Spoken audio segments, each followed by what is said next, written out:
call our meeting back to order. Next item on the agenda, item 12, under new business. Item A, hard to fill position list, Appendix P, Dr. Wilmers. Thank you, Mr. Chairman.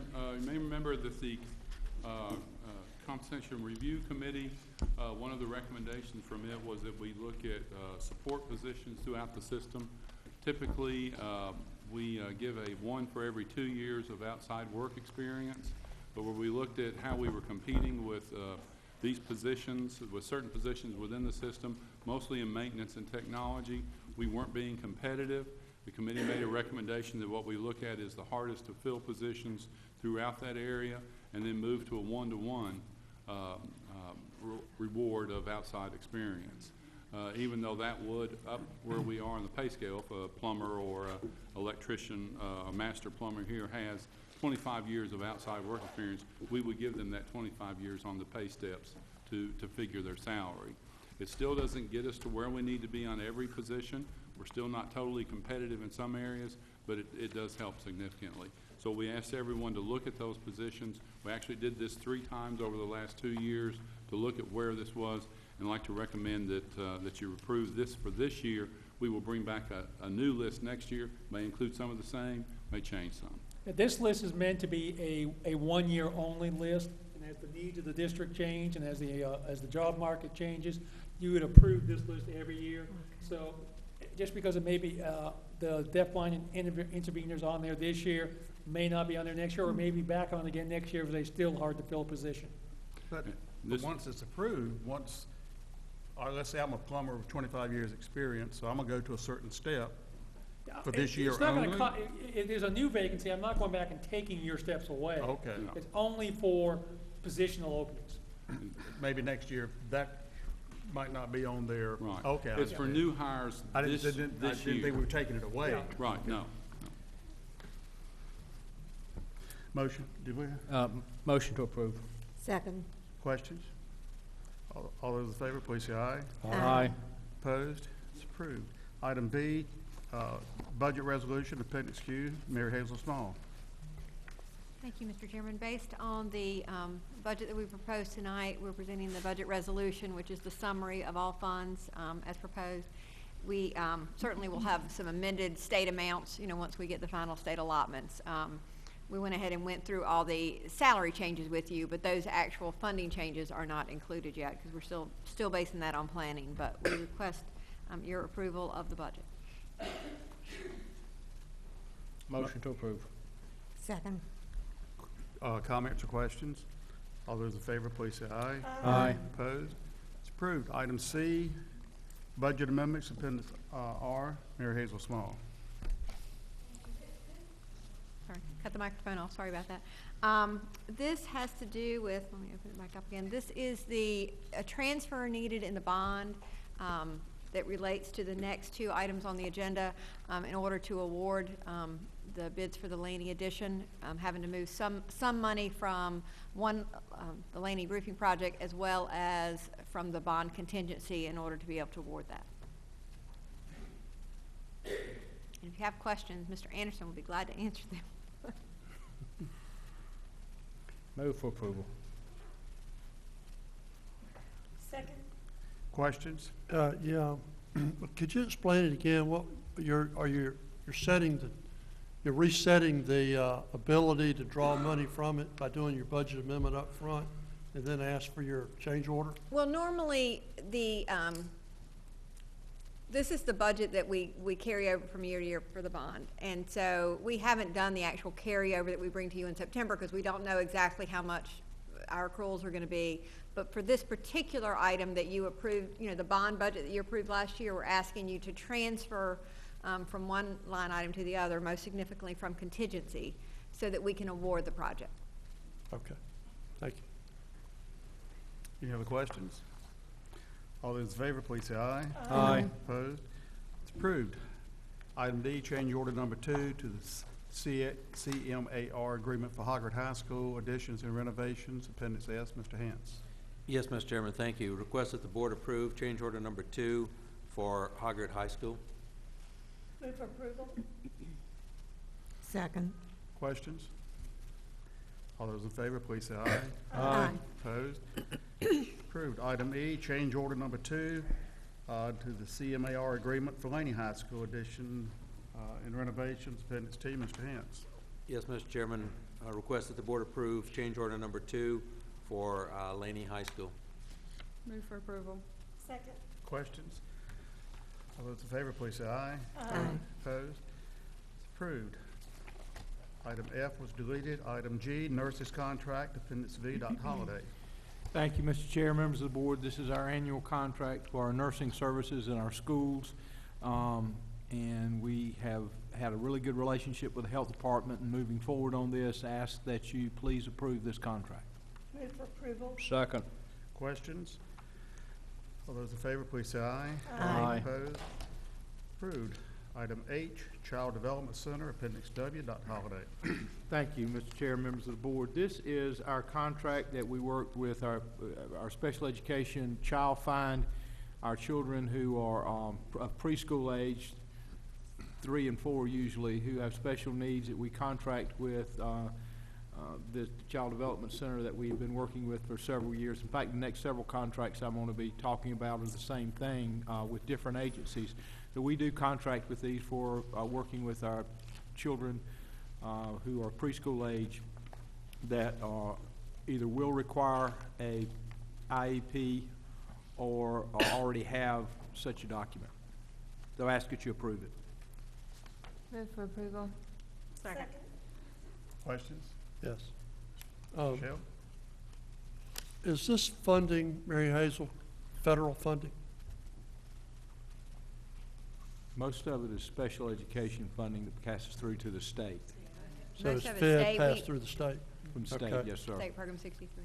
And it's This, for, and when I say child find, Mr. Shell, this is a federal mandate that the children in our community, one of the ways that we are able to serve many children in New Hanover County on special education, we can't just assume that the parents are going to present the children.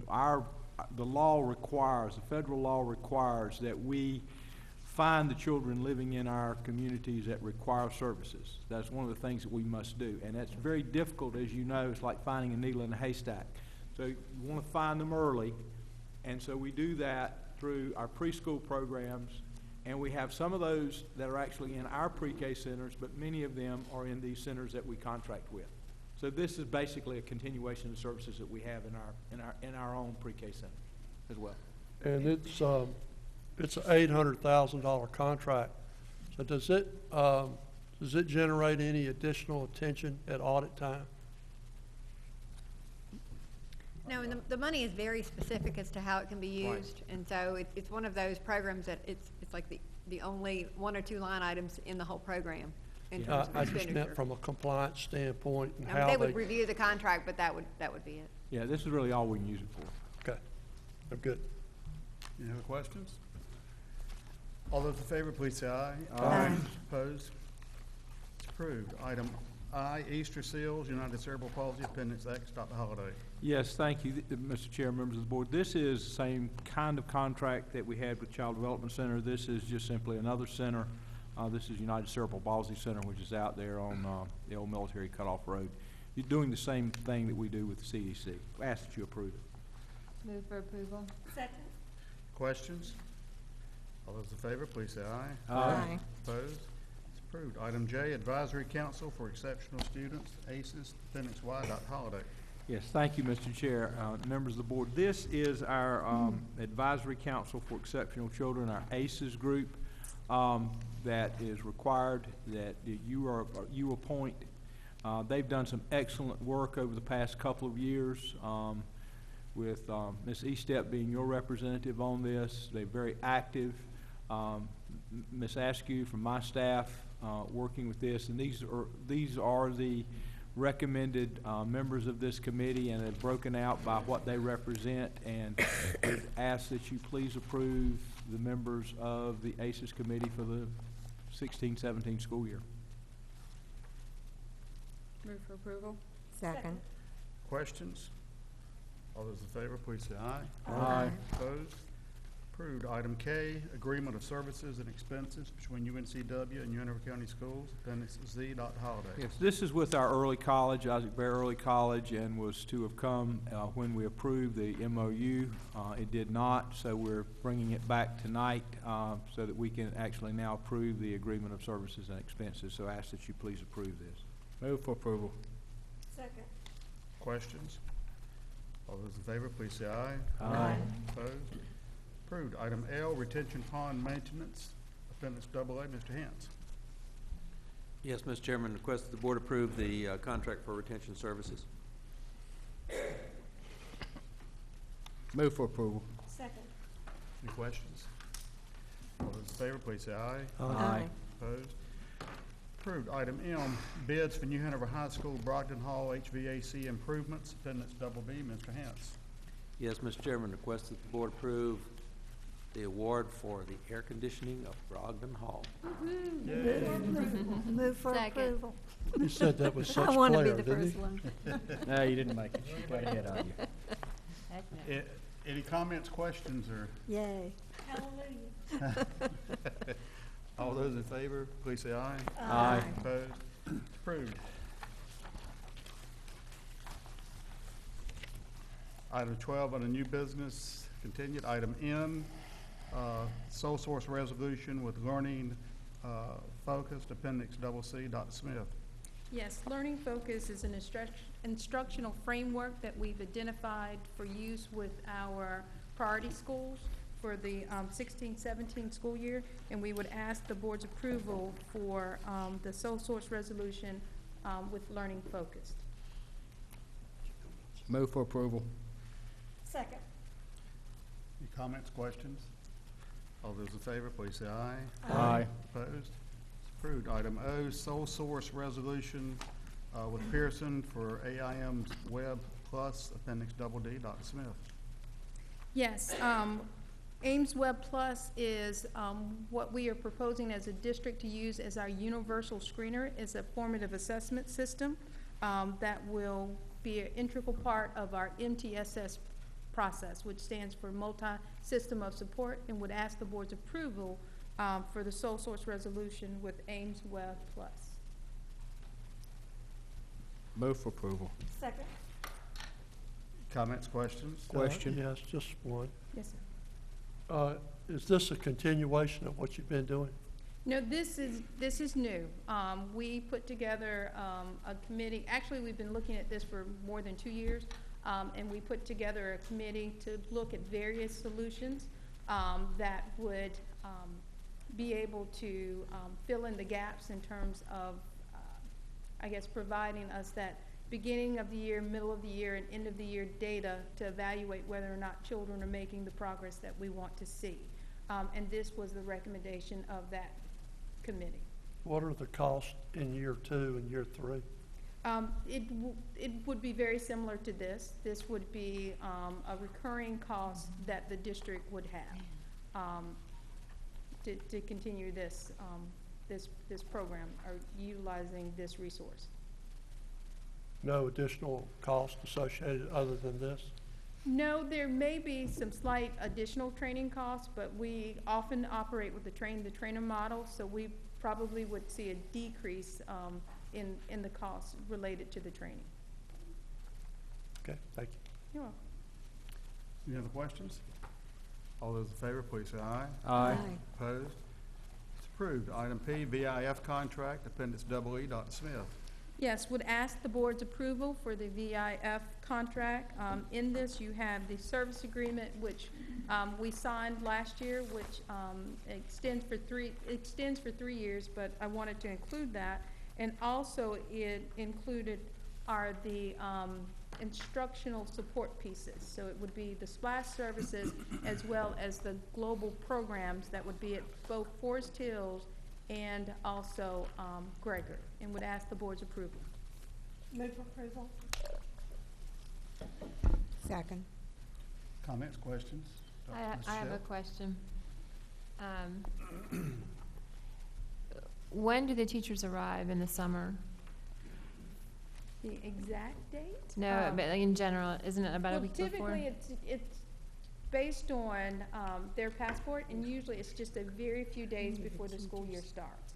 And so I know that that's been a concern of folks in the past, so that is top priority on Ms. Lampley's list to make sure that we've got folks in place that can support them. And also, we've made it very, very clear to VIF that we want to see the support provided to our teachers increase from the other side of the table.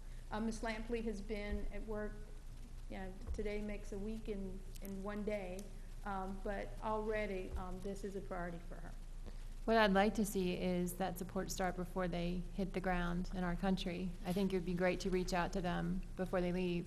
Well, we have actually some activities, for our returning VIF teachers, Ms. Goza, as you know, who was in that role, actually planned an event so that could bring some of the new staff together to go ahead and start building some of that community. And then in reaching out to those new teachers, they're already in contact with folks from our Human Resources Department, and there will be a plan in place. We can't go to them, but Right. once they're here, we do have a plan. Okay, well, I mean, we can Skype. I'm just saying, Yes, like, we can do yes, things we to have. make them feel, okay, great. Yes. Okay, good. All right, thanks. How do these costs in this proposal compare with the past year? Essentially, the curriculum costs, let me pull them out, are slightly more, but that's because we're adding 2 new programs. We are instituting a global focus program at Forest Hills, which we never had before. Initially, we were looking at IB and looking at what is available through VIF. We thought that that was a better option for Forest Hills. And then also, we're bringing that and expanding that now to Gregory. So those costs have increased on the curriculum side. But the teacher costs, we are hiring more teachers because we've expanded the program. Okay, thank you. Can you provide some more detail about what the differences are? I mean, just if you could email that, you don't have to do that tonight, but Okay. just, I'd love to hear the difference between, what, we know what IB was, but what are we moving towards? Yes. Thank you. Go ahead. Any other questions? All those in favor, please say aye. Aye. Opposed? It's approved. Item 13, call to the audience for our non-agenda items. We've had 9 individuals to sign up. I would ask that you keep your comments within our 3-minute time limit. Dr. Holliday is our timekeeper. He will let you know in 30 seconds of 3 minutes. So if you would please honor that. The first speaker is Sandra Lee.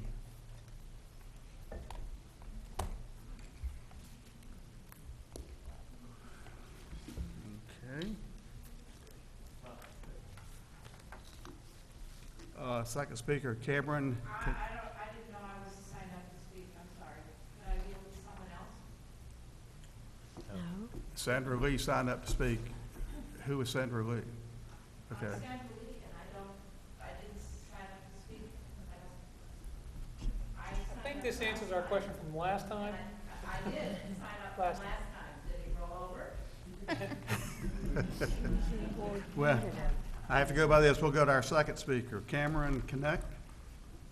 Cameron?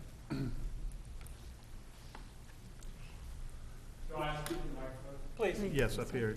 Otherwise, it won't pick you up.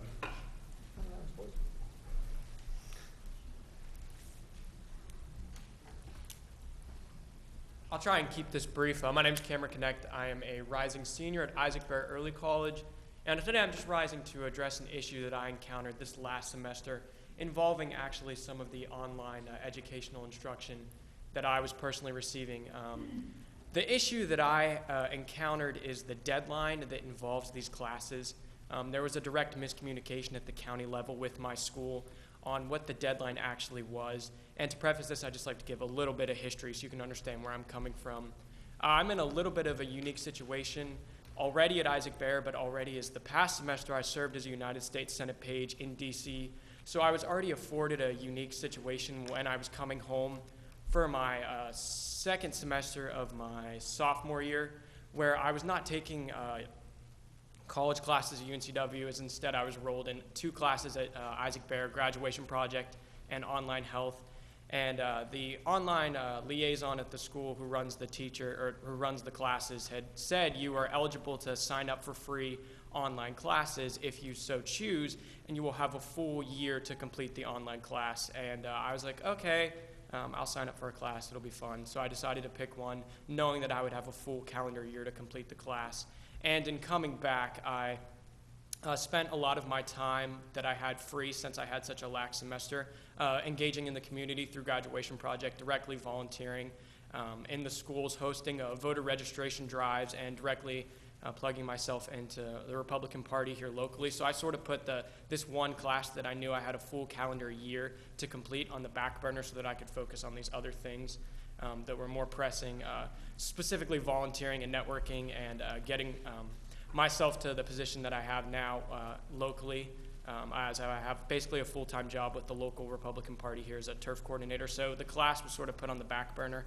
And then about a couple of weeks ago on, I want to say June 27th, my mother had received a phone call from the online teacher, or the online lady who controls the classes at my school, saying that actually there was a deadline put in place that the school was unaware of.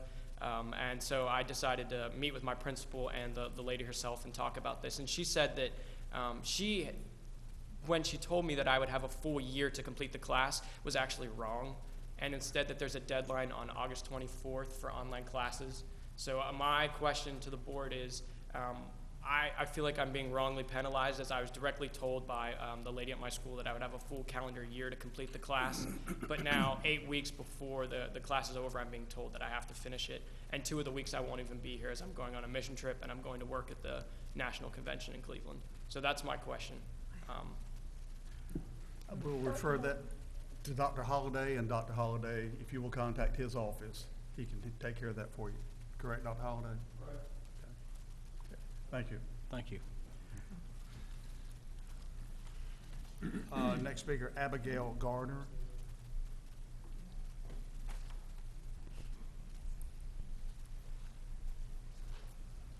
Good evening. So I had this whole thing written before I got here until I saw some signs outside that said silence equals death. Do any of you know where that slogan comes from? Nobody, really. Silence equals death was a slogan born out of the AIDS crisis of the 1980s and 90s, when this country stood by as thousands of gay people died from a preventable and treatable disease. The slogan then implied that it was a silence from the government, from pharmaceutical companies, and from the public that allowed so many people to die. As a therapist who works with the transgender youth in this town, the recurring theme here is pretty haunting. While the issue here isn't a medical disease, it's a cultural one, and it is a deadly one. Deadly as in almost half of transgender people will attempt suicide at some point in their lives, most commonly during adolescence. The reasons why you could probably guess: rejection from parents, peers, violence, homelessness, bullying. It's a very, very long list. And it should also be noted that the homicide rate for transgender women is 1 in 12, and that's 1 in 8 for women of color, which is absurd. So what does this have to do with the Board of Ed and HB2? I was so relieved when the kids that I work with told me that none of the schools here were really enforcing anything, that nothing had really changed. However, the remaining issue is that these kids are now subjected to a cultural firestorm of people telling them that they don't have the right to live in peace, that there's something terribly wrong with them, that who they are as a person isn't valid, they're not right, everyone hates them, and they are not safe. So while maybe they still get to use the nurse's bathroom like they always have, they now have these constant messages from the media and very often from their family and peers. As someone who deals with the direct effects of these things on your students every week, who has to teach children how to stop self-harming and what to do when they feel suicidal, and sometimes send these kids to the hospital, I ask you to do the right thing. Take a stance against HB2. Make your schools a safe place. Transphobia is deadly, but it is also preventable and treatable. Thank you. Next speaker is Lorraine Barnes.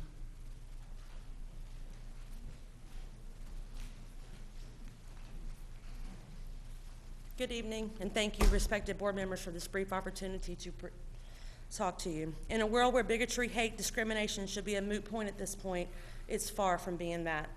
It's just as prevalent today as it was in the 40s, the 50s, the 60s, and the 70s. There's no room in our society and our great nation for this type of hatred to continue. Silence on issues such as HB2 does nothing but propagate further hate, and your silence on the matter simply states acceptance. Your silence on this matter says you have accepted legalized discrimination. As a parent to my stepchildren and my adopted daughter, I've taught my children to live their lives out loud, respectfully, and authentically. I have taught them to never be ashamed of who they are, as they are unique and their lives should be just the same. I have taught them to live their lives that lead a direct reflection of their internal soul, and nobody, no state representative, no board member, nobody has the right to change that. They should not walk into their place of education and worry about being bullied and discriminated against because they are being their authentic selves in a non-harmful way to anyone. Schools should be a safe place of learning for each child. In the confines of learning, our children are taught, especially in history classes, that people are different. People come from all walks of lives. Their backgrounds are different. They learn that discrimination is wrong and illegal and should not be tolerated. With that being said, I say it one more time, your silence and non-action in regards to HB2 is acceptance, and your actions are reflective of what people fought hard against. Your continued silence will make you the villains that are being taught in our history classes today. Our nation is the melting pot of the world, and our schools should directly implore that which our founding fathers fought for. We should be allowing our children to be unique and expressive in their individuality. They should be allowed to be their authentic selves. There is no stock individual or traditional definition to what one should or should not be, and no one has the right to thrust a definition onto another person based on their personal beliefs. A person's individuality should not be erased or obliterated to uphold a discriminatory law. When we become what others expect us to be, we are a mere robotic reproduction of a heteronormative, gender-normative society that is predetermined by an elite few. Is this truly the life we want any of our children to live? You have it within your hand to stand up and state, we are not this, and we will not follow HB2.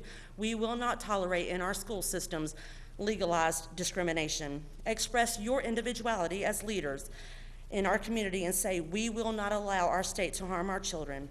In 1968, the great Dr. Martin Luther King stated in one of his reflections on the civil rights movement, we will remember our enemies. We will not remember our enemies, but we will remember the silence of our friends. I ask each of you today, please let us remember your actions and not your silence. What would you do if this was your child? Speaker is Tanya Jacobson. Tanya Jacobson. Leslie Cohen. Are you Tanya? Yes, sir. Okay.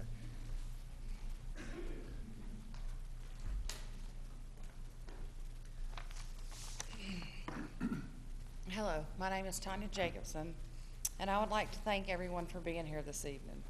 I'm honored to be given the opportunity to speak on behalf of the silence of the HB2.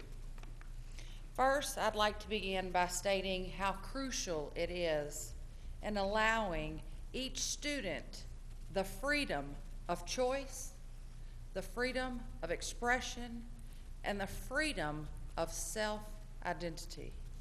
On May 13th, 2016, the Obama administration issued guidance directing public schools to allow transgender students to use bathrooms matching their identity. The Department of Justice of Education went to schools with guidelines to ensure that the transgender students enjoy a supportive and non-discriminatory school environment. Fourth Circuit Court of Appeals in Richmond, Virginia stated in April that transgender students should be allowed to use whatever bathroom matches their gender identity and all students should feel safe. Schools within North Carolina, such as Mecklenburg and Charlotte, have already passed regulations that allow transgender students to use the bathroom and locker room, which they identify themselves as.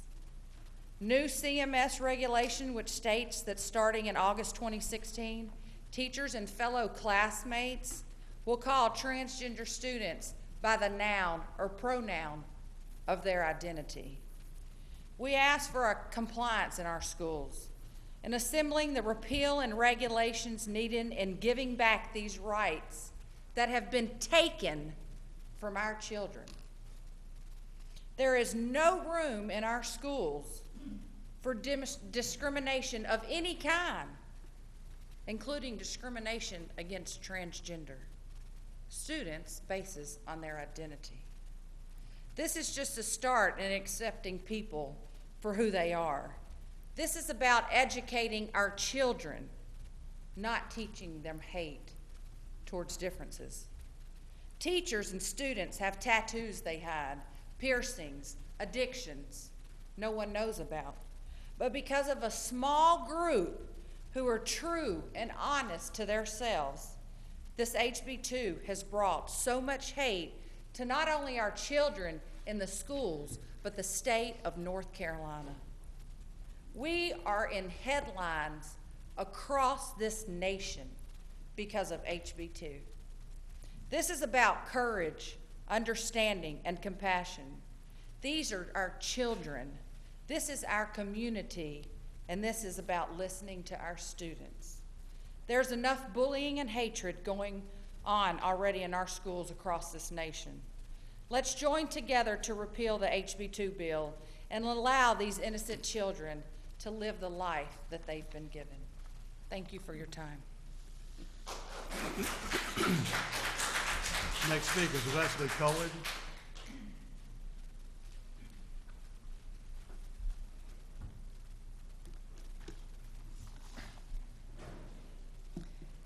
Thank you for allowing me to speak tonight. My name is Leslie Cohen, and I'm the mother of 2 transgender adults. Imagine that your 5 or 6-year-old child comes to you over and over and says, "I'm not a boy, I'm a girl," or "I'm not a girl, I'm a boy." At first, it might be funny and cute, but eventually there is gut-wrenching panic, horror. As their insistence continues, you turn where else? To the internet. You find articles about transgender children from the CDC, WHO, AMA, the American Psychiatric Association, and the American Academy of Pediatrics. Finally, you turn to your pediatrician or maybe a mental health professional. Each one of them tells you exactly the same thing. Your child is not ill. Being transgender is neither a mental nor physical illness. Your child, with proper support, will grow up to be happy and healthy. Within 6 months, they will be able to transition to their preferred gender. When they're a little older, they may be administered puberty-inhibiting drugs, which will delay the development of the adult traits characteristic of the sex that they were assigned at birth. And this will allow for easier surgical reassignment if they should choose that as an adult. These drugs are safe and their effects are completely reversible. These are not the same hormones that are given to adult transgender people as they transition. They also tell you that without this support and opportunity to transition, your child will be at very high risk for gender dysmorphia. According to the DSM-5, which is the standard criteria for mental disorders, gender dysmorphia has a single critical element, and I quote, "The critical element of gender dysphoria is the presence of clinically significant distress associated with the condition of gender nonconformity." Gender dysmorphia is what has led 41% of living transgender adults under the age of 23 to attempt suicide. Of course, you don't want your child to become part of this statistic. So your next step is you look to New Hanover County Schools for their support. You look first at their official policy and stance on HB2.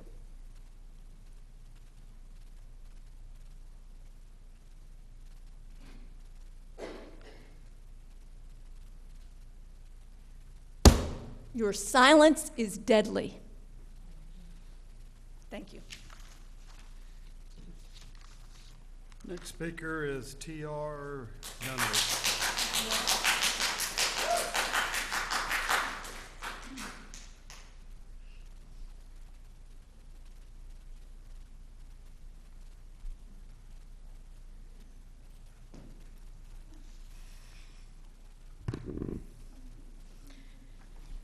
My name is TR. I'm an adult child to my mother. I'm a sibling to my amazing sister. I am a neighbor in New Hanover County. And I'm a coworker to those who work for the Department of Social Services for New Hanover County. And I'm also a member of the transgender community. I was born female, and at the age of 33, through some introspection of myself, I came out to myself. It's a very hard thing to go through because you want to fit in society, but you have this overwhelming persistency that is just bubbling up inside your brain, and you have to let it out. And you can either be happy or you can be miserable, and that's the only choice that you have. My birth certificate states that I am female. So, because of HB2 in North Carolina, I have to use the female restroom when I go to work. When I go to any public space, even this building, some of you saw me in the women's restroom. And actually, there was actually a gentleman that accidentally went into the women's restroom when I was in there, and he used the restroom today. And it was kind of funny because he saw me in there and thought he was in the right place. So now it becomes this really awkward thing because me, who looks kind of like a man, is now forced to go into the women's room, and transgender women are now forced to go into the men's room because of what their birth certificate says, if you want to comply with the law. And I work for the New Hanover County Social Services, and because of my job, I have to comply with the law. If I go into a public space, I have to use that restroom. Just like the kids that are at New Hanover schools. They'll have to use the restroom that they're born into, right? So it doesn't match what is actually presented. So picture this. Picture you're in high school, elementary, middle school, whatever the worst year was for you. You have braces, you have a bad haircut, you maybe developed too late, too early, whatever the fact is. Then you have grades and all this like pressure to make the grade, to go into college, all this stuff. Now, one more pressure. You don't match everybody else's identity. What do? What you don't do is ignore it. These kids in school, you know, I know two young kids, a 4-year-old and an 8-year-old. They're transgender, they have accepting parents, and I know about 25 to 50 students in high school and middle school that are transgender in school right now. And I know them because of who I am. They come to me. And so you have to think about those kids that are being heard. But how about the kids that aren't coming forward, that don't have accepting parents? They're being taught at school that they don't matter, that they're second-class citizens, and I need you to speak up for them. Thank you. Next speaker is Kaylin Cohen. Kaylin.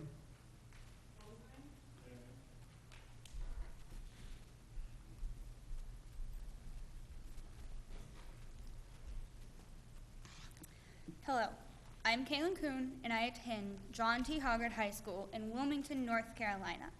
While the Hoggard population is diverse and the school tries their hardest to create a sense of safety and equality for all, the policies lack in many aspects attending to transgender students.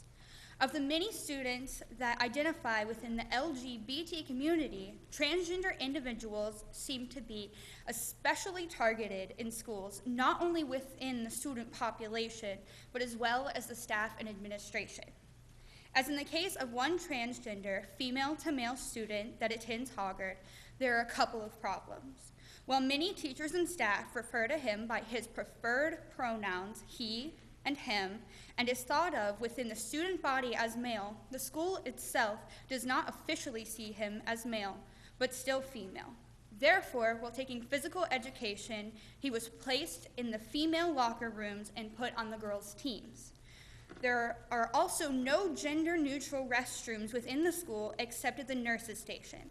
This leaves him to either use the female restrooms, where he admittedly feels unsafe from the ridicule and possible harm from the other girls, or having to possibly walk the entire length of the school in order to simply use the restroom. Many people would say that this is a minor disadvantage, but to him, this is a very important subject that majorly affects him, while most others never even think of going to the restroom as being an issue. These are only some of the many issues that most transgender students face throughout their lifetime, and it is saddening that I and my fellow classmates must unnecessarily witness the emotional and physical pain that some of our peers must endure, while those in charge seem to ignore problems they perceive to only be minute. Yet, it's the actions that are small and can be taken to improve someone's quality of life. And isn't problem solving what education is all about? Thank you. Next speaker is Michael Cohen.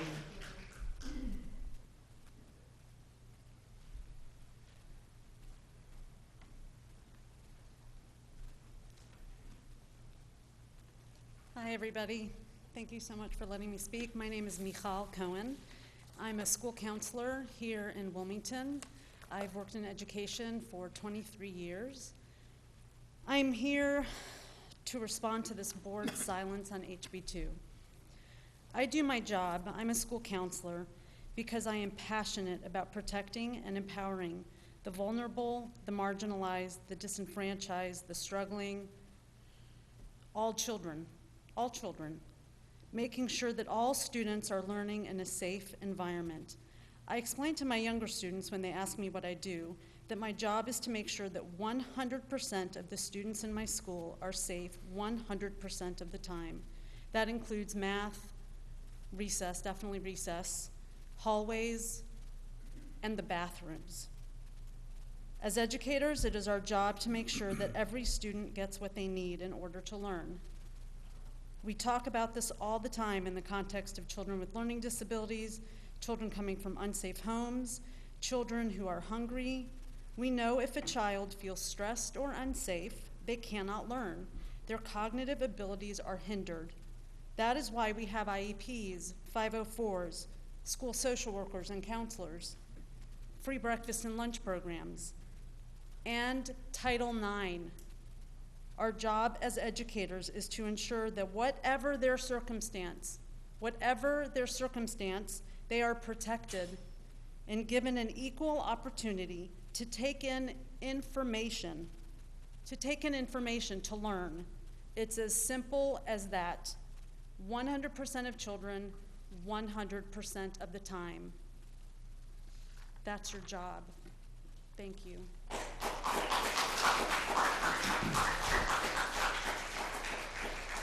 Next item on the agenda, we'll need a motion to go into closed session. Mr. Bullard, could you give me the statutes, please? I'm not aware that we need a closed session unless somebody else thinks we do. It's on the agenda.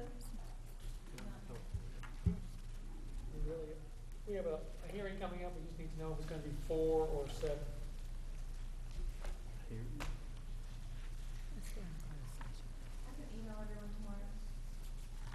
Hello? We're here. Yes, sir, and your time is up. What are you going to say to to us, and when? We have listened to you, and that's it. I'm sorry? So we're moving on to the next item on the agenda.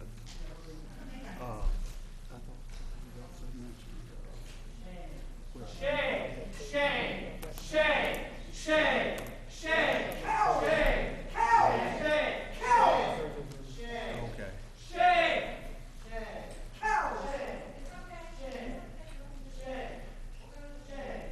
Next item on the agenda is correspondence. Any correspondence? History will bear witness. Any correspondence anyone would like to share? Thank you.